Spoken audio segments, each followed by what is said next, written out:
చెత్తపై పన్ను వేయడం ఏంటి?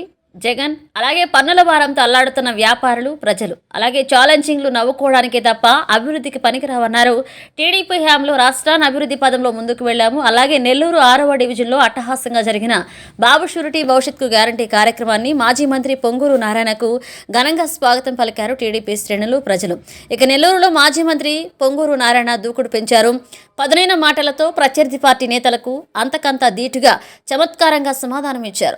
బాబు షూరిటీ భవిష్యత్కు గ్యారంటీ కార్యక్రమంలో భాగంగా నెల్లూరు 6వ డివిజన్లో రాష్ట్ర టీడీపీ ప్రధాన కార్యదర్శి కోటమిరెడ్డి శ్రీనివాసులరెడ్డితో కలిసి ఆయన మంగళవారం పర్యటించారు. ఇక డివిజన్ ప్రాంత పరిధిలోని దుకాణాలు, ఇళ్లకు వెళ్లి ఆయన కరపత్రాలను అందజేసి టీడీపీ లక్ష్యాన్ని క్షుణ్ణంగా ప్రజలకు వివరించి తెలుగుదేశం పార్టీకి మద్దతు ఇవ్వాలని కోరారు. డివిజన్కు విచ్చేసిన నారాయణకు టీడీపీ శ్రేణులు, ప్రజలు శాలువాలు కప్పి పూలమాలలు వేసి ఘనంగా స్వాగతం పలికారు. ఈరోజు నెల్లూరులో 6వ డివిజన్లో అంటే సంవత్సరపేట ఆ ఏరియాలో ఈరోజు భవిష్యత్తు గ్యారంటీ కార్యక్రమంలో డోర్ టు డోర్ తిరుగుతున్నాం. ఇక్కడ ఎక్కువగా షాపులు ఉంటాయి ఏరియాలో. ఇంతవరకు కొన్ని షాపులు తిరిగాం. ఎక్కడికి పోయినా స్పందన అనూహ్యంగా ఉంది. వాళ్ళు చెప్పేది ఒకటే, మాకు ప్రశాంతమైన వాతావరణం కావాలి, మేము వ్యాపారాలు చేసుకోవాలంటే లా అండ్ ఆర్డర్ స్ట్రిక్ట్గా ఉండాలి, రచ్చలు, రావీళ్ళు, ఘర్షణలు ఉండకూడదు అనేది వాడు కోరుకుంటున్నారు. ప్రతి ఒక్కరు, ఏ వ్యాపారస్తులైనా కోరుకునేది ప్రశాంతమైన వ్యాపారం చేసినందుకు కోరుకుంటారు. అంతేగాని ఊరినే కొట్లాట్లు, అరెస్ట్ చేయటాలు, తీసుకుపోయి పోలీస్ స్టేషన్లో పెట్టడాలు ఎవరు కోరుకోరు. కానీ నెల్లూరు ఏమైందంటే గతంలో ఎప్పుడూ లేని విధంగా, ఒకప్పుడు ఆనవాడు చాలా కాలం రూల్ చేశారు, కానీ ఇట్లాంటి పిచ్చి రాజకీయాలు చేయలే. ఇది డిస్ట్రక్టివ్ రాజకీయాలు అంటారు, కన్స్ట్రక్టివ్, డిస్ట్రక్టివ్. ఇదంతా డిస్ట్రక్టివ్ రాజకీయాలు. అంటే ఎదుటివాడిని ఎలా చేయాలి, మంచివాడైనా శుద్ధంగా వ్యాపారం చేసుకుంటున్నా నా కోటే లేదు కాబట్టి వాడి షాప్ ముయించాలా, వాడి వ్యాపారం ముయించాలా, వాడి హోటల్ ముయించాలా, వాడి అంగడి ముయించాలా. అది కరెక్ట్ కాదండి. ప్రజాస్వామ్యంలో అది కరెక్ట్ కాదు. మీరు బాగా చేసి వాళ్ళందరినీ మీ పక్కకు తిప్పుకోండి, ప్రజలకు సేవ చేయండి. వాళ్ళకి కావాల్సిన రోడ్లు, డ్రైన్స్, పర్మిషన్స్, అవి ఎలక్ట్రిసిటీ, వాటర్ అన్నీ ఇవ్వండి, ఇచ్చి మీ పక్కకు తిప్పుకోండి. అంతేగాని ప్రజాస్వామ్యంలో వాళ్ళు నాకు ఓటే లేదు, వీళ్ళు నాకు ఓటే లేదు కాబట్టి వాడు వ్యాపారం చేసుకోకూడదు, వాడు ఉద్యోగం చేసుకోకూడదు అనుకోవడం తప్పది. అది కరెక్ట్ కాదు. దాన్ని మీరు మార్చుకోవాలి. తర్వాత వ్యాపారస్తులు అడిగి చెప్తున్నారు, వాళ్ళకి పెరిగిన కరెంటు బిల్లు కానీ, ట్యాక్సులు కానీ ఇష్టం వచ్చినట్టు పెంచేశారు. అది తెలుగుదేశం గవర్నమెంట్లో ఒక్కసారి కూడా 5 సంవత్సరాల్లో కరెంటు బిల్లు పెంచాల. ఒక్కసారి కూడా ట్యాక్సులు పెంచాలి, హౌస్ ట్యాక్సెస్.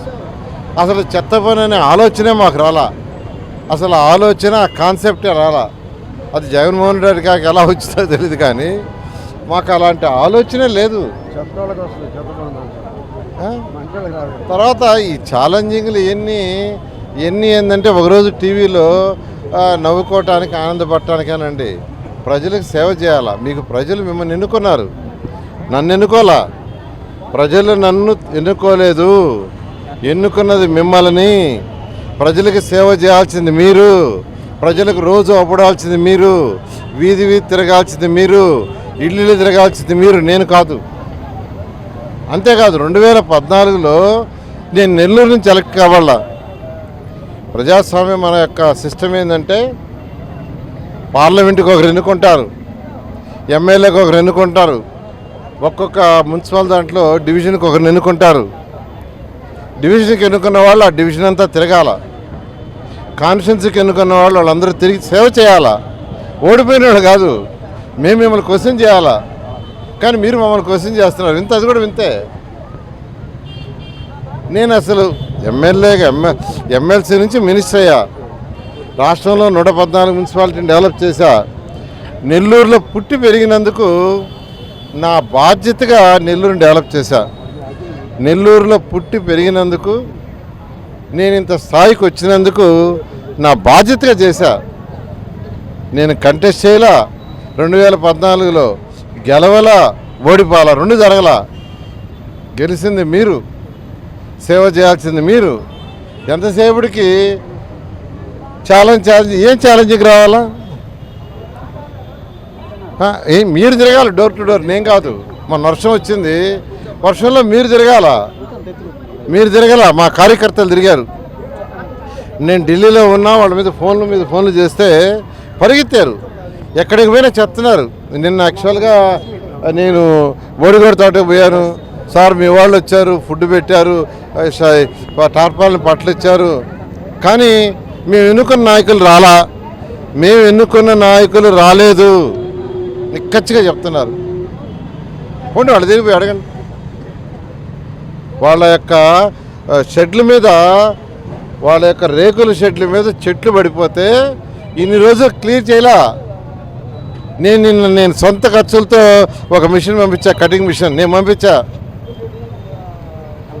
ఆ తర్వాత కమిషనర్కి ఫోన్ చేసి చెప్పా, ఏమండి రెస్పాన్స్ లేదు, మా వాళ్ళు 49 నుంచి రిప్రజెంటేషన్ ఇచ్చి 5 రోజులైంది, నో రెస్పాన్స్ లేకపోతే నేను ఒకటి పంపించా, కనీసం ఇప్పుడన్నా పంపించమంటే ఆయన పంపించాడు. ఐఎమ్ అప్రిషియేటింగ్ కమిషనర్, వెంటనే పంపించాడు. ఆ విధంగా చేయాల్సిన పని ఎన్నుకున్న వాళ్ళు, నేను కాదు. వాళ్ళు చేయకుంటే వాళ్ళని క్వశ్చన్ చేసే పని మాది. కాబట్టి ఇప్పటికైనా ఎవరి బాధ్యత వాళ్ళు, అంటే ఎలక్ట్ అయిన వాళ్ళు ఏం పని చేయాలా, ఓడిపోయిన వాళ్ళు ఏం పని చేయాలనేది ప్రజాస్వామ్యంలో తెలుసుకుంటే చాలా సంతోషం. ఖచ్చితంగా 2024లో అత్యధిక మెజార్టీతో తెలుగుదేశం గెలవబోతుంది. ప్రజలకి మంచి పరిపాలన, అంటే పేదలు నిరుపేదలకి ఏం చేయాలో వాళ్ళకి సంక్షేమ పథకాలు, అదేవిధంగా యువత వాళ్ళ భవిష్యత్తు కోసంగా డెవలప్మెంట్ 2 చేయడం జరుగుతుంది.